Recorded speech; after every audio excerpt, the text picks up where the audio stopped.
Hello friends, இப்போ நம்ம பண்ண போகிறது புதினா சட்னி. இதுக்கு தேவையான பொருள் தக்காளி, பூண்டு, வெங்காயம், வரமிளகாய் போட்டு வதக்கிக்கணும்.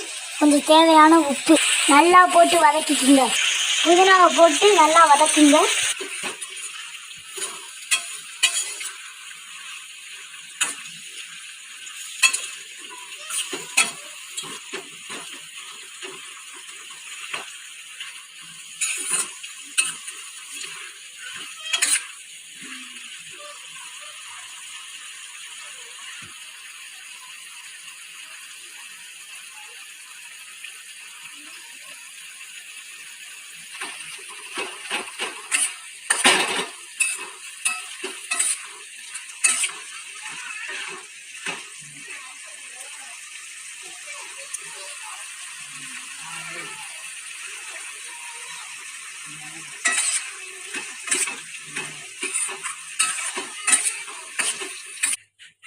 கொஞ்சோண்டு புளி சேர்த்துக்குங்க.